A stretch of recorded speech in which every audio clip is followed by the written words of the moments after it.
ZTE, c'est chaque semaine un témoignage ou un enseignement, celui d'un témoin, d'un laïc ou d'un religieux, d'une personne qui s'est engagée avec passion à suivre le Christ, une personne qui apporte un message, qui répond à ceux qui traversent les épreuves, ceux qui souffrent, ceux qui doutent de Dieu ou du vide, ceux qui cherchent la vérité, la sagesse et l'amour, dans les religions et les sagesses. Bref, c'est chacun d'entre nous, chrétiens ou athées, ou d'une autre religion, qui ignorons si souvent que l'amour absolu et divin existe, qu'il est très proche, qu'il est incarné en la personne du Christ, celui qui est à la fois Dieu et homme, celui qui est au cœur de notre cœur, qui nous connaît mieux que nous-mêmes et qui nous attend tout le temps.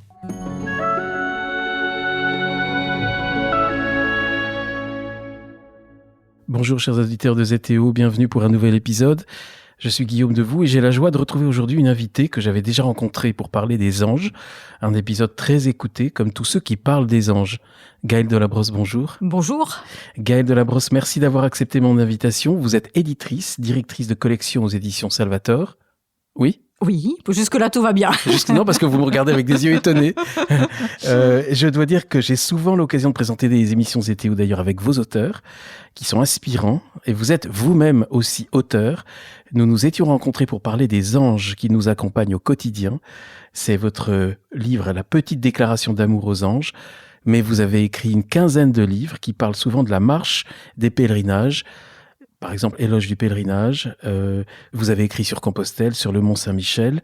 Certains des livres, la plupart d'ailleurs des livres de vos collections tournent aussi au sujet de la marche. Et nous nous retrouvons aujourd'hui pour parler d'une autre passion commune. On avait les anges, mais là c'est la Bretagne. À l'occasion de la réédition d'un livre que vous avez déjà écrit il y a près de 20 ans, Trobrez, Les chemins du paradis. Alors c'est un livre passionnant qui raconte l'histoire d'un pèlerinage très ancien, un livre très documenté, c'est un vrai livre d'histoire avec un H majuscule, mais qui raconte aussi des anecdotes parfois incroyables sur tous les recoins les plus reculés de Bretagne. C'est en fait un livre qui permet de traverser toute l'histoire de la Bretagne depuis les temps antiques. C'est un pèlerinage très ancien qui remonte, Gaëlle, à quand ? Alors effectivement, il y a deux choses dans ce pèlerinage. Alors le pèlerinage, c'est le Trobrez.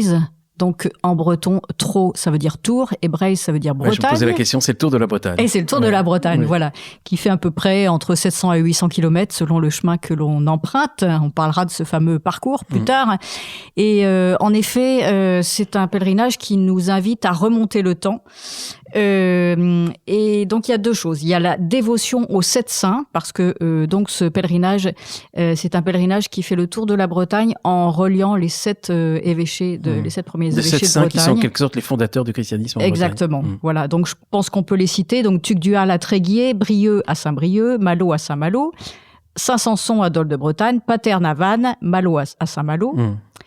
Corentin à Quimper, et Paul Aurélien à Saint-Paul-de-Léon. Donc ça en fait 7.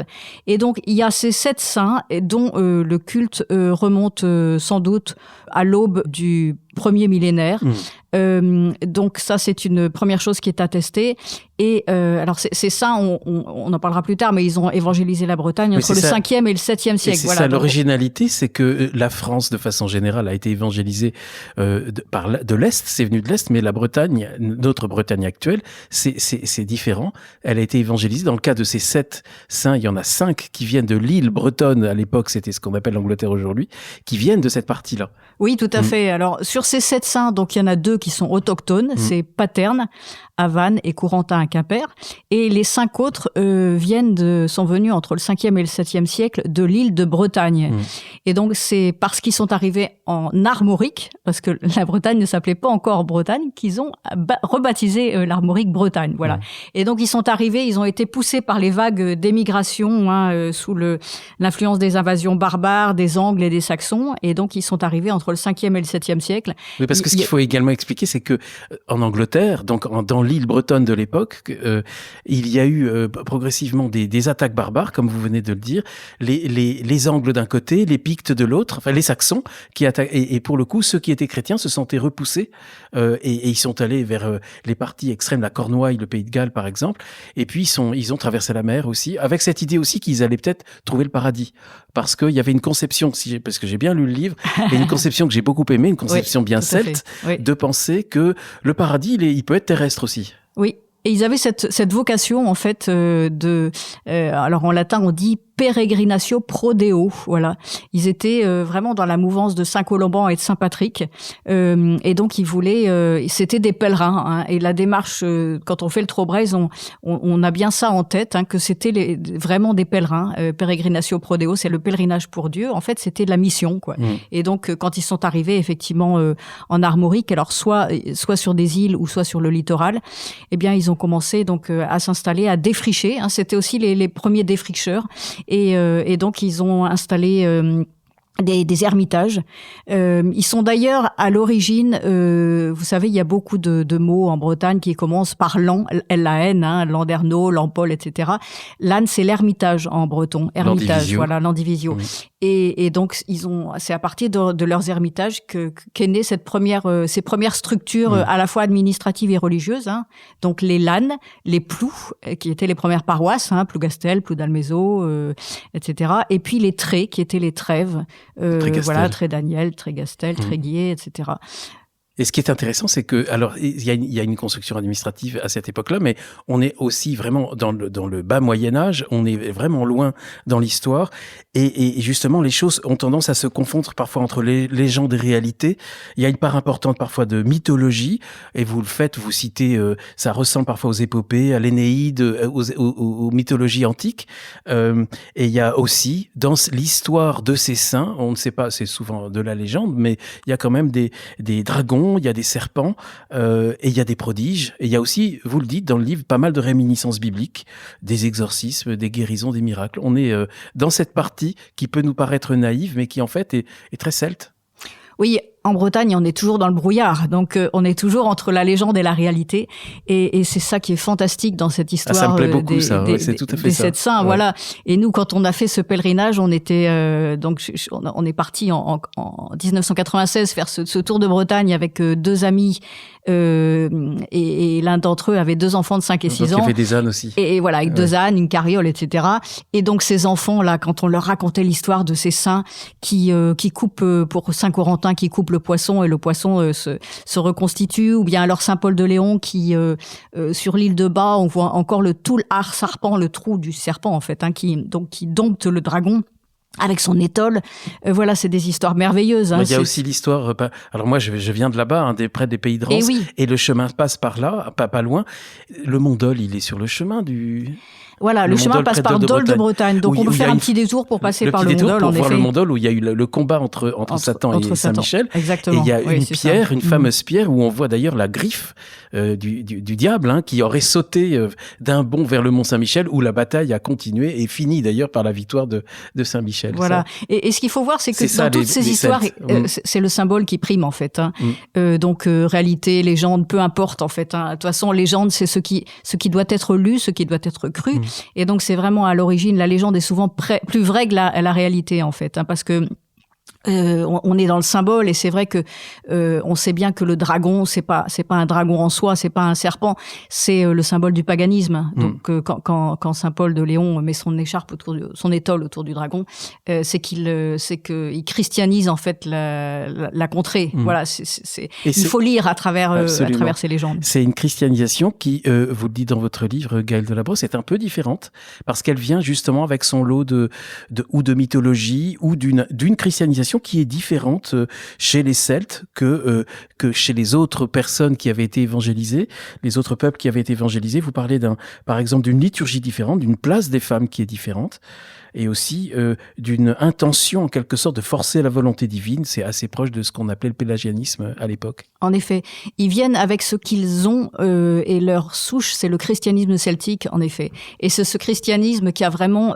imprégné la Bretagne, avec ce que vous dites, Guillaume, c'est-à-dire ces quelques dissensions liturgiques, donc la place des femmes qu'on appelait con hospitae, qui avait une place importante. Voilà. L'itinérance aussi, ils étaient déjà itinérants au Pays de Galles. les dissensions liturgiques, la tonsure qu'ils avaient, etc. Enfin, il y avait quelques différences liturgiques, mais surtout philosophiques, en fait. Ils pratiquaient des sacrifices extrêmes. Ils étaient vraiment dans la démesure, dans le dépassement, voilà.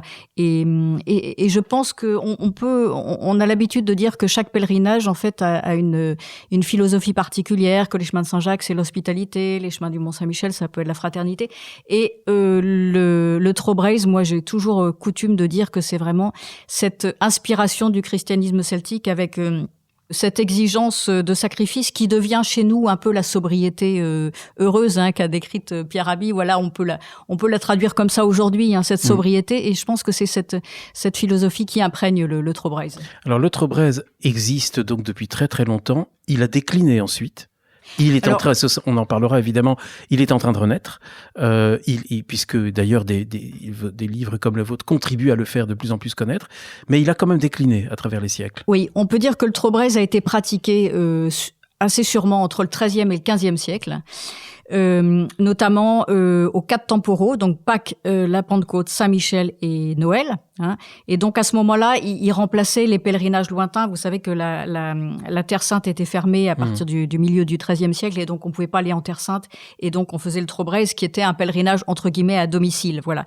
Et donc ça c'est un peu la première phase. Ensuite, il a décliné notamment sous Louis XIV, et puis bien sûr la Révolution. Il y a un acte très très symbolique toutes les statues de la cathédrale de Quimper, sauf Santic-Du, le petit saint noir, ont été précipitées dans un bûcher. Voilà, donc il y avait cette volonté à la Révolution, bien sûr, de supprimer tous les gestes religieux et bien sûr les pèlerinages. Mais comme vous dites, ça avait commencé un petit peu avant, oui. Et ça correspond peut-être historiquement au rattachement de la Bretagne à la France, où il y a aussi une sorte de francisation, d'harmonisation même de la foi chrétienne, puisqu'on va faire disparaître certains saints bretons au profit de saints qui sont plus nationaux en quelque sorte. Oui, exactement, oui. Et il y a Anne de Bretagne qui a fait le Trobriez en 1505. Donc déjà, l'idée aussi de marquer, et le duc Jean V en 1419 avant elle. Et donc, effectivement, déjà de marquer son territoire. Voilà, ça c'est tout. Et ce qui est étonnant aussi, je l'ai lu dans le livre, c'est du temps de Louis XIV, cette tendance de se méfier un peu des pèlerinages et donc de freiner un petit peu cette initiative. Et ça a aussi contribué à faire disparaître un peu le Trobriez.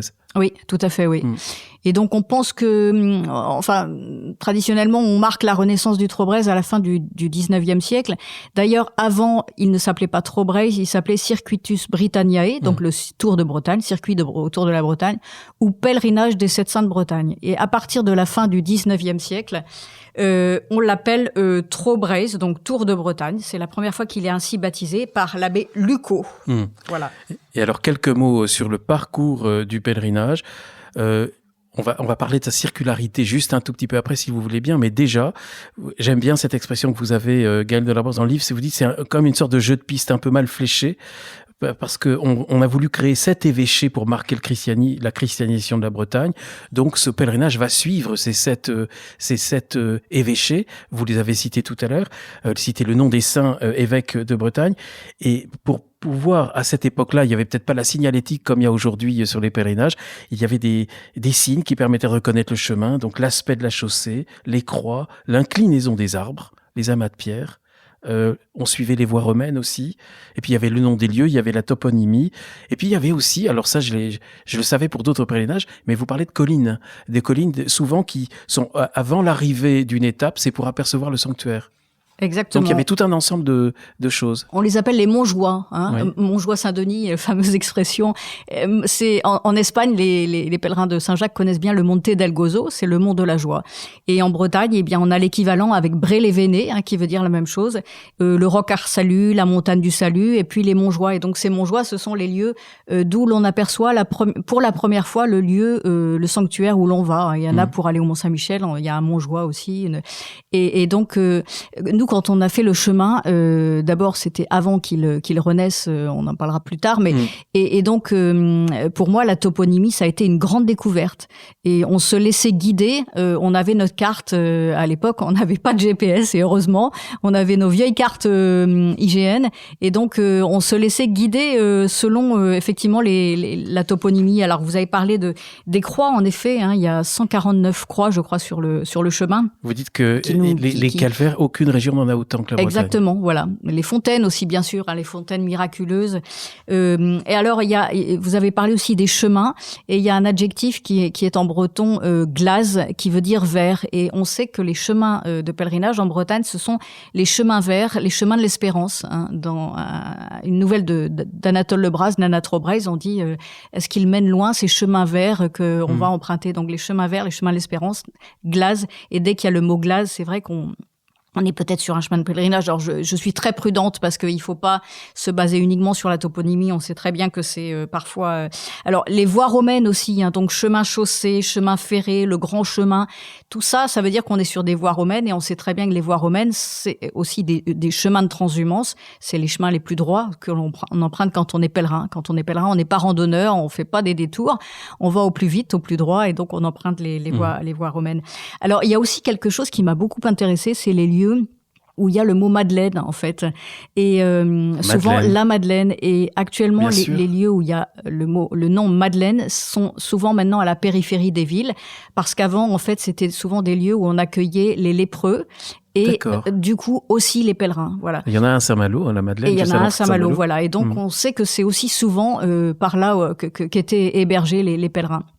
Et puis, bien sûr, les lieux où étaient les Templiers ou les Hospitaliers de Saint-Jean de Jérusalem. Et donc, dès qu'il y a le mot temple ou le mot moustoir c'est monastère, ou bien le mot hospital, voilà, tout ça, c'est aussi des signes. Vous parliez de jeu de piste, et c'est vrai que ça a été vraiment un jeu de piste. Alors moi, quand j'ai fait le Trobrez avec mes amis, j'ai noté tout ça sur un petit carnet. Et après, donc, j'ai confronté toutes mes notes avec celles des historiens. Notamment, il y a 2 grands historiens du Trobrez qui sont Charles Mendes et Florian Leroy. Dans les années 50, en fait, ils ont aussi étudié tous ces... Parce qu'il y a assez peu de choses quand même sur le Trobrez. Donc c'est ça qui est extraordinaire, c'est qu'en lisant votre livre, tous les auditeurs qui connaissent la Bretagne, mais aussi ça s'applique à toutes les régions, vont se rendre compte que beaucoup de choses ont un sens qu'on ne savait pas forcément. Les lieux, les noms, Vous parlez aussi de l'inclinaison des arbres. Oui, alors ça c'est plus pour se diriger, le tout randonneur essaye de la mousse des arbres pour savoir d'où vient le vent, pour savoir voilà. Mais ça c'est plus de manière générale en fait. Et quid des mégalithes, parce qu'il y a quand même des mégalithes. Est-ce qu'ils ont servi aussi? Alors, les mégalithes en Bretagne ont souvent été christianisés. Et donc, il y a souvent une croix qui a été sculptée dans le mégalithe. C'était parfois un peu malheureux d'ailleurs, mais heureusement, il y en a pas mal qui ont été enlevés. C'était peut-être, je pense par exemple au menhir du Champ-Dolan à Dole. Voilà, le menhir du Champ-Dolan près de Dole, en effet. Qui est magnifique, qui fait 9 mètres de haut, je crois. Voilà, tout à fait. Il y avait une croix au-dessus. Heureusement, maintenant, elle n'y est plus. Voilà. Elle n'est pas loin. Et donc, est-ce qu'ils ont été utilisés, les mégalithes? Non, en fait, c'est quand même deux civilisations très différentes. Mais est-ce que ma question justement, parce que moi je m'étais beaucoup intéressé à Compostelle, que j'avais fait il y a pas mal d'années et en partie, et Compostelle remonte c'était d'ailleurs un livre d'Henri Vincenot, je me rappelle, Les Étoiles de Compostelle, on en a peut-être déjà un peu parlé, mais qui est magnifique et qui en fait explique que ce pèlerinage il est pratiqué depuis des millénaires, il remonte le champ des étoiles, Compostelle. Est-ce que c'est un peu pareil avec le Trobrez? Est-ce que vous avez vu éventuellement que on empruntait des chemins qui étaient empruntés avant? Bien sûr, oui. Tout ça, c'est une histoire de superposition des cultes. D'où ma question sur les mégalithes. Bien sûr, oui. Alors là où sont les mégalithes, et puis de manière plus générale, les fontaines aussi qui ont été christianisées, tout ça, ce sont des lieux de culte très souvent druidiques en fait, et pour les mégalithes bien plus anciens. Et voilà, mais je pense qu'il y a en effet, enfin c'est évident qu'il y a une superposition des cultes. Après, les mégalithes ne sont pas, ce sont des aiguilles d'acupuncture. Bien sûr, voilà, je suis entièrement d'accord. Ce sont des lieux forcément qui ont une énergie particulière et donc souvent les cultes se sont superposés, voilà. Et dans ces régions, bien sûr, il y en a beaucoup, oui. Et vous êtes passé très vite sur les fontaines, mais elles ont un rôle très important. Il y en a beaucoup, et elles sont souvent placées sous la protection d'un saint. Oui. Et elles ont souvent une fonction pour guérir. Elles peuvent guérir. Exactement. Et il y a une fontaine qui est magnifique, qui est à Trémévin, qui est dédiée à Saint-Jacques. Et il y a beaucoup de lieux, d'ailleurs, sur ce chemin du Trobrez. Le chemin de Saint-Jacques est superposé au chemin du Trobrez à certains endroits. Et donc, il y a beaucoup de lieux qui sont dédiés, soit à Saint-Jean, puisqu'on a parlé des Hospitaliers de Saint-Jean de Jérusalem, soit à Saint-Jacques, parce que Saint-Jacques est le patron des pèlerins. Et en Bretagne aussi, on dit... d'ailleurs, on appelle la Voie lactée, vous avez parlé tout à l'heure du fait que le chemin de Saint-Jacques était... la projection de la Voie lactée au sol, et donc un très très ancien chemin de transhumance, de pèlerinage Et en Bretagne, c'est pareil, on appelle la Voie lactée Ent Saint-Jacques, le chemin de Saint-Jacques, en fait. Et donc, voilà, il y a tout ce merveilleux, parce que le merveilleux fait partie de l'univers du pèlerinage, et heureusement. Il fait partie de la Bretagne aussi. Il fait partie de la Bretagne, voilà. Oui, parce que vous êtes bretonne. Bien sûr. On en avait parlé, mais vous venez plus de très à l'ouest de la Bretagne, vous-même. Oui, du Finistère, voilà. Du Finistère. Et donc, on parlait tout à l'heure aussi du fait que les saints sont venus, il y avait une quête du paradis, et le Finistère, c'est la fin des terres, et mythologiquement, la fin des terres, c'est aussi quelque part ces îles merveilleuses. C'est le début du paradis. C'est le début du paradis. Voilà. C'est pour ça qu'on appelle le Trobrez les chemins du paradis, comme d'autres chemins de pèlerinage. C'est d'ailleurs le sous-titre du livre, Les chemins du paradis, Trobrez. Vous avez parlé des Templiers, Gaël. L'hospitalité était très importante. Effectivement, les parcours étaient jalonnés de lieux d'étape organisés par ou les Templiers, les Hospitaliers de Saint-Jean. Oui, et les pèlerins le savent, l'hospitalité, c'est la première valeur, voilà, c'est ce qu'on, le soir quand on arrive, eh bien, il faut qu'on soit accueilli, parce que sinon, voilà, on est, enfin, surtout au Moyen-Âge, maintenant, il y a d'autres manières. Mais en effet, l'hospitalité était aussi pratiquée sur les chemins, bien sûr, du Trobrez, et donc il y avait ces monastères, il y avait ces hôtels-dieux, il y avait tous ces relais d'étapes, qui étaient souvent d'ailleurs religieux à l'époque. Port Saint-Jean, pas loin de chez moi. Exactement. En bord de Vence. Oui, tout à fait. Les Vildés, alors on a été aussi frappé par ces lieux qui s'appellent Vildés bidons, etc. Vildés, c'est Villa Dei, c'est la ville de Dieu, la maison de Dieu, en fait. Et donc, on savait que quand on frappait à ces portes-là, on était forcément accueillis.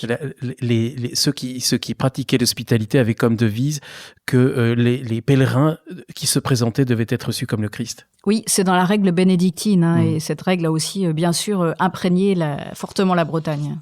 Alors, Gaël, vous avez parlé des sept étapes. On va cerner tout à l'heure cette question du parcours, parce qu'elle est vraiment très importante, elle est déterminante, sa circularité. L'importance du chiffre 7. 7 évêques, 7 c'est la totalité, il y a 7 planètes dans l'astrologie, 7 étoiles dans la constellation des Pléiades, 7 cieux bouddhiques, 7 portes de Thèbes, etc. 7 portes du paradis. Le chiffre 7 est vraiment très important. Oui, et vous n'avez pas cité les 7 sacrements. Ah oui, il y en a encore. Oui, ma liste était... Mais en effet, j'avais encore toute une liste, mais je vous la laisse. C'est un cycle. Oui. Oui, puis il faut aussi découvrir le reste. Mais le chiffre 7, bien sûr, c'est un ensemble complet, c'est un cycle, c'est une totalité. Et donc, c'est un symbole de plénitude. Voilà. Et donc, c'est aussi pour ça qu'il y a 7 saints, parce qu'il y en avait bien plus, il y a entre 10 000 et sans doute entre 10 000 et 20 000 migrants, parce que c'était des migrants qui sont venus entre le 5e et le 7e siècle pour évangéliser la Bretagne, et on en a retenu 7 parce qu'ils ont effectivement fondé ces 7 évêchés, mais il y en avait bien d'autres. Et donc, on a choisi aussi 7 parce que c'est un modèle, en fait, le groupe de 7. Il y en a 7. D'ailleurs, ce ne sont pas eux les 7 fondateurs de la Bretagne, mais il y en a 7 qui sont tout près de chez moi. J'avais jamais fait ce lien, mais vous parlez de Saint-Cas, Saint-Jacques, Saint-Cieux, c'est Lancieux, Saint-Briac, Saint-Lunaire, Saint-Enogat, Saint-Malo. Et oui, c'est eux qui auraient évangélisé donc la région de Dinan. Et il y a plein d'autres groupes de 7, et c'est pour ça que ces 7 évêques ont été parfois confondus tout au long de l'histoire des 7 saints. Eh bien, il y a parfois des erreurs, parce que justement, les historiens, ils savent plus trop où donner de la tête. Il y a les 7 dormants d'Éphèse, au Vieux Marché, il y a les 7 saints guérisseurs, il y a les 7 saints de Bicongui. Il y a les 7 fils de Sainte Félicité, les 7 frères Maccabées, enfin il y en a plein, et parfois donc il y a effectivement des... Et c'est cosmologique aussi, et puis ça s'applique pas uniquement effectivement, et c'est ce que je disais au début, au christianisme, mais aussi dans le christianisme, et il y a les 7 églises dans l'Apocalypse, les 7 portes sur le chemin de Compostelle, le pays des 7 portes, c'est dans les pays tatars, etc. Donc c'est vraiment une dimension, là, ce petit tour de Bretagne, en fait, c'est comme si on faisait un tour de la Terre. Et oui, et dans le domaine du pèlerinage aussi, il y a les 7 collines de Rome.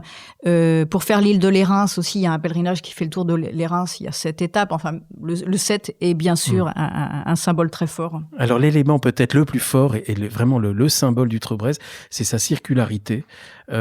C'est très original parce que vous le dites, Gaël, il n'y a pas de lieu de départ, il n'y a pas de terme à gagner, une succession d'étapes, on fait un tour.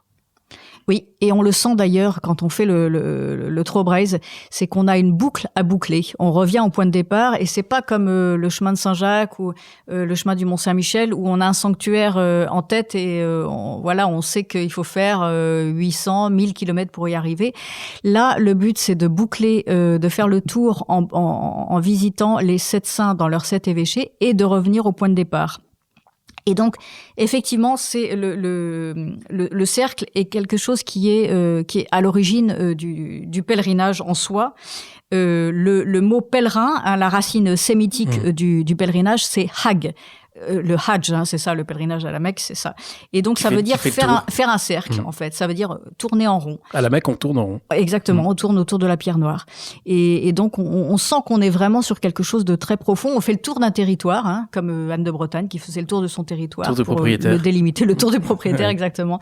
Et donc, nous, on fait le tour de la Bretagne. Et d'ailleurs, on découvre une Bretagne intérieure en faisant ce tour-là, en fait. Hein. Moi, je sais que j'ai vécu en Bretagne jusqu'à ce que je vienne travailler à Paris et jamais, donc peut-être 25 ans en Bretagne, et jamais que en ce mois-ci de Trobreuil, je n'ai découvert cette Bretagne intérieure, en fait. Hein. C'est la meilleure manière de découvrir la Bretagne. Vous dites bien, Gaëlle, faire la Bretagne intérieure, parce qu'en fait, en regardant la carte, parce que j'ai pas fait le Trobreuil encore, mais je le ferai certainement, mais en regardant la carte, c'est pas tellement un chemin littoral, mais c'est plus l'intérieur des terres. Oui. On touche parfois les côtes, mais on ne s'y attarde pas. Alors, une précision, c'est qu'il n'y a pas de chemin du Trobreuil, en fait. Comme le chemin de Saint-Jacques ou comme ou les chemins du Mont-Saint-Michel, balisés, etc. Il y a, comme on l'a dit, une boucle à boucler en passant par les 7 évêchés. Ensuite, il n'y a que 2 lieux où on est sûr que le pèlerinage passé, c'est Saint-Avé, près de Vannes, et une petite chapelle près de Quimperlé qui s'appelle Loc Maria Annent, lieu de Marie, Loc Maria Annent du chemin. Et donc là, on est sûr que les pèlerins venaient se chauffer. Il y a encore une cheminée dans la chapelle, etc. Donc, à part ces 2 lieux et puis les 7 évêchés, eh bien, le pèlerin, il traçait au plus court. Hein, voilà, c'est pour ça qu'il empruntait souvent les voies romaines.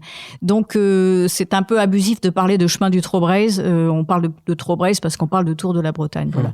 Et donc, en effet, On reste en Bretagne, mais on n'est pas trop au bord de la mer. Voilà, on n'emprunte pas les chemins touristiques, sauf effectivement, on longe la mer à 2-3 reprises, notamment du côté des Côtes d'Armor où il y a cette fameuse la baie de Pléneuf-Valandré là, où il y a une croix d'ailleurs, une croix en pierre qui est au milieu de la baie sur le sable là, et les pèlerins qui traversaient à cet endroit-là disaient, quand on disait la croix nous voit, ça veut dire que la croix était dégagée et n'était pas dans la mer et donc on pouvait traverser, voilà. Donc il y a quelques endroits comme ça où on longe la mer, mais très peu en fait. On découvre surtout la Bretagne intérieure, une Bretagne très sauvage avec la traversée des monts du Méné, la traversée des monts d'Arrée, hein, qui est un endroit merveilleux. Et là, on est vraiment dans une mystique du pèlerinage. Hein, vraiment, on est plongé dans quelque chose de très, très profond. Il y a d'autres pèlerinages circulaires en Bretagne. Oui, notamment les troménies. Hein. On retrouve cette racine tro, qui veut dire tour, et méni, troménie, le mini-i, c'était l'endroit sacré, l'asile en fait où les meurtriers ou bien les brigands pouvaient se réfugier et ils étaient sous la protection de la paix de Dieu en fait. Et donc troménie, les troménies, la troménie de Locronan et tous les autres, le Troard Relégout, le Tour des Reliques, etc. Eh bien, c'est aussi des tours. Hein. Voilà. Mais c'est pas qu'en Bretagne, hein, comme vous l'expliquez dans votre livre, Gaëlle Delabrosse, vous parlez de pèlerinage circulaire en Bavière, en Belgique, en Irlande. On a parlé de la Mecque, mais il y a même en Asie lointaine, en Chine, au Japon. J'ai déjà eu la joie de recevoir à ce micro, je crois, Marie-Édith Laval, qui est allée faire le pèlerinage de Shikoku. Exactement. C'est vous qui l'avez publié, je crois. Oui, tout à fait. Et là, c'est 88 ans. Voilà, on a souvent parlé avec elle, justement, de cette symbolique du cercle et de la circumambulation. Oui, tout à fait. Mais il y a un pèlerinage très marquant, c'est au Tibet, c'est le pèlerinage du mont Kaitash, je ne sais pas si je le dis bien. Un pèlerinage Kailash, où les bouddhistes et les hindous considèrent que c'est un lieu, et c'est pour eux une montagne sacrée qui est la plus visitée en fait là-bas. Oui, c'est un peu l'ombilique pour eux de la planète. Hein, et ils font, c'est très impressionnant, ils font ce tour en s'allongeant par terre, c'est la Pradakshikana, voilà. Et c'est pour eux un acte sacré et ils font le tour de cette montagne sacrée. Hein. Partout on fait le tour en fait. Hein, on fait le tour d'un espace que l'on rend sacré en faisant le tour. Et vous pouvez vous rappeler aussi pendant la messe en fait, le prêtre fait le tour de l'autel pour l'encenser. Enfin, il y a tous ces gestes. Ou même dans les pardons bretons, le prêtre fait le tour de la chapelle aussi pour la bénir. Enfin, voilà. Les pardons bretons, ça a été un phénomène assez récent en fait, hein, et qui disparaît quand même, ou qui a pas mal disparu. Ah, je suis pas d'accord sur le fait qu'ils disparaissent. Au contraire, non, les pardons sont encore des fêtes. Alors ça a été un peu, je dirais pas laïcisé, mais c'est devenu aussi un peu la fête du village, en fait, la fête paroissiale. Et les pardons ont en fait encore une importance très. C'est vraiment important en Bretagne. Hein. Oui. Parce que vous parliez du XXe siècle comme étant l'âge d'or des pardons. Oui, certainement. Et puis il y a eu aussi, bien sûr, enfin des choses qui ont participé au fait que le Trobrez ait été un peu relégué, c'est les sanctuaires mariaux en fait. Hein, donc il y a beaucoup de, mais les pardons, en effet. Alors d'ailleurs, il y a des pardons assez marquants sur le parcours du Trobrez. Alors on parle de l'importance de faire le tour d'un territoire, de faire le tour. Vous le dites, c'est un acte incantatoire, le fait de faire le tour d'un territoire, d'un monument, d'un objet. C'est un acte assez magique, en quelque sorte. Pour les Celtes, Gaël Delabrosse, vous dites que le cercle est protecteur, qu'il est symbole de purification et de pureté. Oui, tout à fait. Donc, on revient au même... faire le tour d'un lieu, eh bien, ça protège cet espace. Et donc, il y a en effet cette dimension, alors qu'on disait magique sous les Celtes, et puis qu'on dit qui a été christianisée, qui est mystique, hein, puisqu'on a repris, on parlait de la superposition des cultes, eh bien, on reprend ces symboles, continuent à vivre dans cette nouvelle religion qu'est le christianisme. Et vous avez cette belle expression, vous dites que le pèlerin qui décrit un cercle, en fait, il trace une voie royale qui conduit droit au ciel. Oui, parce que le cercle, c'est le symbole céleste par excellence, alors que le carré, c'est le symbole de la terre, en fait. Hein. Et donc, c'est vrai qu'on a vraiment l'impression... Comment vous dites que le carré est le symbole de la terre, parce que la terre est ronde ? Oui, exact. Mais de manière symbolique, en fait, le carré a toujours été la manière de symboliser la terre, en fait. Hein. D'ailleurs, sur les stupas et les chortènes, il y a l'alliance du carré et du cercle. C'est à la fois circulaire et à la fois carré, pour montrer qu'il y a une incarnation, en fait, si on peut dire que le ciel descend sur la terre, et ensuite que c'est à nous aussi de monter vers le ciel. Donc il y a une dimension cosmique, hein, vous n'hésitez pas à le dire. Le soleil et les astres tournent, tournons donc avec eux. Et oui, parce qu'il y a toute cette question, dans quel sens faut-il tourner ? Parce qu'on dit qu'on revient au point de départ et qu'on tourne, mais entre les deux, qu'est-ce qu'on fait ? Est-ce qu'on va à droite ? Est-ce qu'on va à gauche ? Eh bien, dans notre civilisation, c'est plutôt le sens d'extrogir, donc d'aller vers la droite, qui est positif, et le sens sénestrogir, donc d'aller vers la gauche, qui est négatif. C'est comme ça, enfin, en Occident en tout cas, hein, parce que c'est pas pareil dans d'autres civilisations. Et donc, on considère que le Trobrez, en fait, se fait en tournant dans le sens apparent de la course du soleil. Je dis bien apparent. Donc, on tourne vers la droite. Nous, on est parti de Saint-Paul-de-Léon et puis on est allé ensuite vers Tréguier, Saint-Brieuc, Saint-Malo, Dol de Bretagne, etc. Voilà. On a parlé des saints tout à l'heure. On avait parlé des anges il y a 2 ou 3 ans quand on s'était vu pour la première fois. Il y a des anges le long de ce chemin ? Ils sont partout, les anges, bien sûr, oui. Et spécialement dans ces petites églises voilà, qu'on ne voit que quand on fait ce chemin à pied, parce qu'ils sont pas sur les grands axes, voilà.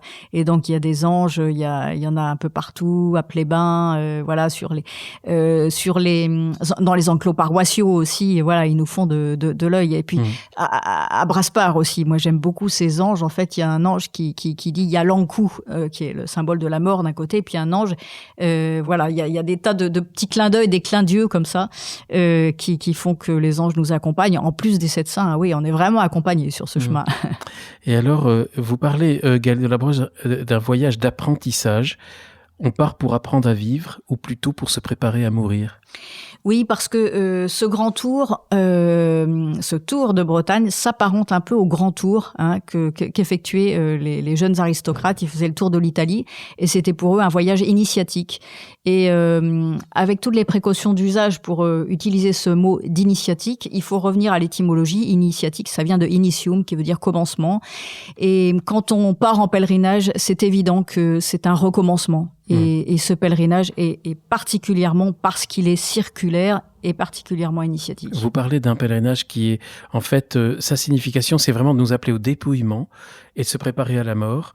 Et vous le dites, tout au long de son parcours, le pèlerin du Trobrez, il se laisse envahir par une méditation essentielle, la vie, les fins dernières, les questions entre l'enfer et le paradis. Vous dites la mort est omniprésente en Bretagne ? Oui, on parlait tout à l'heure de l'encou, et c'est vrai que l'encou est partout en Bretagne. On le voit soit avec sa faux, soit avec sa cariguelle. La cariguelle en breton, c'est la carriole. Quand on entendait la nuit, moi je l'ai jamais entendu, mais quand on entendait la nuit, non, on voit ça dans les légendes, notamment d'Anatole Le Braz. Eh bien, quand on entend la carriole, c'est que l'encou vient nous chercher avec ça. Et d'ailleurs, nous, on avait une carriole pour faire le Trobraise. Alors effectivement, on avait ces légendes incarnées. Mais et donc effectivement, de toute façon, tout chemin de pèlerinage est un chemin qui nous fait réfléchir aux questions essentielles. Et qu'est-ce que c'est que les questions essentielles ? C'est d'où vient-on, où va-t-on ? Voilà. Et donc on marche vers un sanctuaire, et le sanctuaire, c'est toujours le symbole de la Jérusalem céleste. Et donc bien sûr, on marche vers le paradis. Donc il y a une petite étape avant d'arriver au paradis, c'est effectivement la mort. Enfin voilà. Et donc et qu'est-ce qu'il y a après la mort ? Voilà. Et donc on réfléchit beaucoup dans tous les pèlerinages. Je pense que les personnes qui nous écoutent et ne diront pas le contraire, c'est que quand on marche, eh bien on réfléchit à ces choses-là, parce qu'on a enfin le temps de laisser décanter, et puis d'oublier un peu les préoccupations immédiates des factures à payer, ou bien et donc on pense aux choses essentielles, et c'est ça les choses essentielles. Ouais. Alors il n'y a pas un parcours extrêmement précis, mais il y a combien de kilomètres quand même sur un Trobraise entier ? Alors, en fait, nous, on l'a fait en 620 kilomètres parce qu'on a emprunté les routes départementales et vicinales, parce qu'on avait cette fameuse carriole avec les enfants dedans. Donc, du coup, on a assez peu emprunté les sentiers de randonnée. Actuellement, il y a un guide, le seul guide d'ailleurs, qui est pour l'instant édité en entier, parce qu'il y a d'autres guides qui font certaines parties du chemin, mais c'est le guide des éditions Le Père qui le fait en à peu près 700 ou 800 kilomètres, je crois. Voilà, donc en gros, il faut compter un bon mois pour faire le Trobraise en entier. Et chaque étape, c'est donc arriver au sanctuaire, qui à l'occurrence est une cathédrale. Voilà, exactement. Et il y a des cathédrales qui vous ont marqué plus que les autres ? Alors, moi, j'aime beaucoup la cathédrale de Quimper, bien sûr, parce que c'est près de chez vous. C'est près de chez moi, d'une part. Puis, il y a ce petit Santic-Du, qui est très, très émouvant. Ce petit vous en avez parlé noir. tout à l'heure, mais je le connais pas. Ah oui, c'est le petit saint noir auquel on apporte toujours du pain. Il y a toujours du pain qui est pour les pauvres. Et donc, c'est une cathédrale qui me parle vraiment particulièrement. La cathédrale de Dol est magnifique, architecture. Dol de Bretagne, mais qui est en réflexion en ce moment. Parce que c'est bientôt fini et c'est magnifique. Voilà, mais c'est de la dentelle, enfin c'est un autre style. Voilà. Elle est énorme, elle est très très grande. Saint-Paul de Léon est très impressionnante, et parce que il y a Saint-Paul qui est présent, très présent en fait. Il y a la cloche qui fait partie de sa légende. Enfin, il y a des tas de choses. Et puis Tréguier, enfin toutes sont bien sûr. Vous allez me vexer, vous n'avez pas parlé de Saint-Malo ? Saint-Malo. Alors nous on y est arrivé. C'est vrai que j'ai un souvenir merveilleux de Saint-Malo, parce qu'on y est arrivé au petit matin avec nos ânes qui faisaient clic clic clic clic sous les pavés, les ruelles, et Saint-Malo, en effet, avec toute son histoire. Voilà, c'est... Quelle est l'étape, Gaëlle Delabrosse ? Est-ce qu'il y a une étape qui vous a plus marqué que les autres ? Oui, c'est celle que j'ai mise sur la couverture du livre, c'est les Monts d'Arrée, la traversée des Monts d'Arrée, avec cette chapelle de Saint-Michel de Brasparts qui domine. Voilà, on disait que la mort était partout présente. La mort est partout présente parce qu'il y a cette dualité tout le temps entre le bien et le mal, la force du diable et la force de Dieu. Enfin voilà, et donc cette chapelle qui est dédiée à Saint-Michel, et donc tous les lieux dédiés à Saint-Michel sont forcément en hauteur, puisque Saint-Michel c'est un archange. Et dans tous ces questions, on traverse le marais du Youdik, qui est le lieu trouble en fait, les marécages qui sont les enfers. Et voilà, donc on est en pleine mythologie là, on est en pleine voilà. Et vous parliez tout à l'heure de la dimension cosmologique, on parlait de la circularité du pèlerinage. En regardant la carte, on dirait aussi que le parcours c'est un peu comme un carré un peu étiré. Je crois que vous le dites un peu dans le livre. C'est étonnant, finalement on a cette totalité. Oui, bien sûr, c'est pas en effet un cercle, c'est évident. C'est en moitié quadrilatère, moitié voilà. Donc chacun le tire et chacun fait son chemin un peu comme il le souhaite aussi. Et puis passe. Moi, je sais que j'ai édité dans la collection Chemin d'étoiles de chez Salvator le livre de Xavier Accard, Trobraise, ma Bretagne intérieure. Et lui, il passe par des monastères. Il va aux Sept Dormants. Il va vénérer les Sept Dormants d'Éphèse au Vieux Marché. Il va dans une abbaye qui lui tient à cœur. Voilà. Donc chacun peut faire son chemin à condition de passer par les 7 évêchés et puis par les 2 lieux qu'on a cités. Est-ce qu'on reçoit un tampon est-ce que c'est organisé comme Compostelle ou les autres grands pèlerinages? Oui, tout à fait. Alors, il y a un carnet du pèlerin? Il y a l'équivalent de la crédentiale qui s'appelle le Tremen Hent, le carnet du pèlerin, du chemin. Hent, c'est le chemin.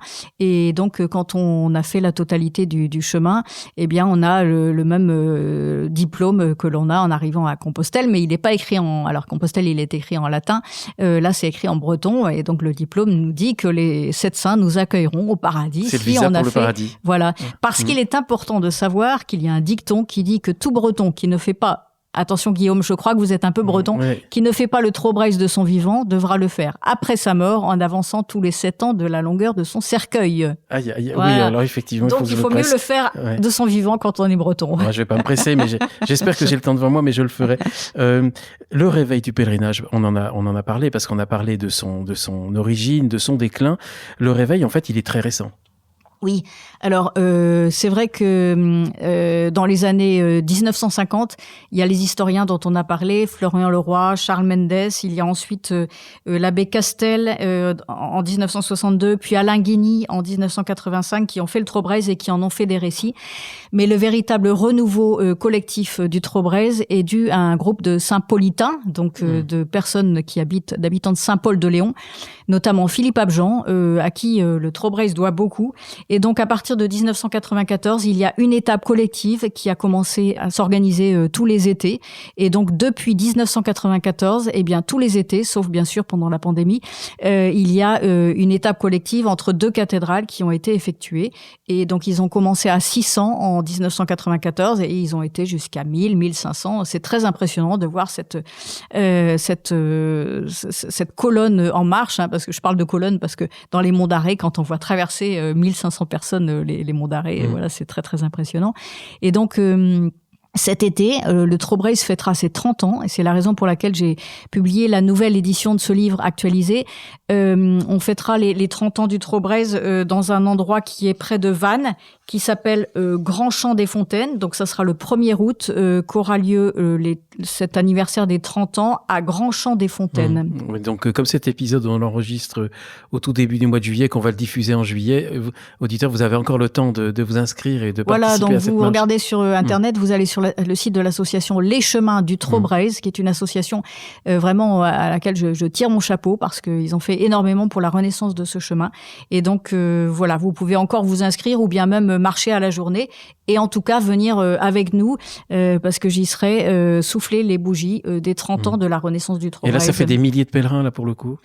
Cette année, il y en aura peut-être un peu moins, mais je pense qu'il y aura entre 600, 700 pèlerins, voilà, selon les étapes. Sur cette date-là, mais de façon générale, sur une année. De façon générale, il y en a qui font le chemin de manière individuelle. Voilà, il y en a beaucoup. Moi, j'ai interviewé pour le pèlerin pour lequel je suis journaliste aussi, des personnes qui ont un couple notamment qui a fait le Trobrez pour fêter son anniversaire de mariage ou voilà. Donc aux grandes étapes de la vie, on peut effectuer le Trobrez. Vous citiez tout à l'heure Philippe Abjean, c'est lui qui est aussi à l'origine de la vallée des Saints. Exactement. En 2 mots pour les auditeurs qui ne connaissent pas. Voilà, c'est une vallée qui est au centre de la Bretagne et les 7 premiers saints donc qui ont été sculptés parce que l'idée c'est de sculpter le millier de saints qu'on dit être en Bretagne et donc les 7 premiers saints sculptés ont été les 7 saints fondateurs de la Bretagne et donc actuellement il y a près de 200 statues qui s'élèvent dans cette vallée à Carnoët, c'est magnifique. Il y a près de 300 000 visiteurs par an tellement ça devient un peu l'île de Pâques bretonne. Et c'est où exactement en Bretagne? Et donc c'est au plein centre Bretagne, Carnoët. Voilà. D'accord. Gaëlle de la Brosse, vous qui êtes une grande spécialiste des pèlerinages, vous avez parlé de la spécificité du Trobrez. Pour les auditeurs qui justement se posent la question, tiens, on va aller marcher du côté de Compostelle ou du côté de Vézelay ou je ne sais pas, que leur dire pour les inciter à ceux qui ne connaissent pas la Bretagne ou qui la connaissent bien, pourquoi pas plus le Trobrez que d'autres? Alors, je pense que le Trobrez, l'avantage, c'est qu'on peut en faire peut-être une étape par an. En fait, on peut faire d'une cathédrale à l'autre. Et puis, voilà. Donc, c'est peut-être plus facile de fractionner cette... c'est des petites étapes à chaque fois? Ce pèlerinage.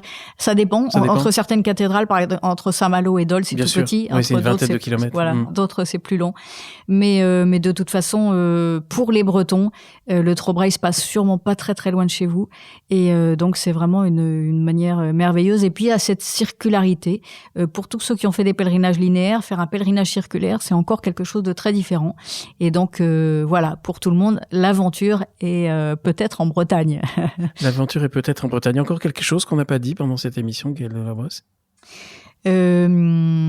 Écoutez, non, je vois pas. Je pense qu'on a fait le tour. On a fait le tour petit tour de la question. On a fait le tour du tour. Mais simplement, en effet, de savoir s'il y a quelque chose qui est important, c'est que le Trobriez, ça n'est pas que l'été. Hein, il y a Dominique de la Forêt, le père Dominique de la Forêt, qui était l'aumônier du Trobriez pendant longtemps, a créé des fraternités du Trobriez, donc en Bretagne, mais pas seulement. Il y en a aussi à Paris.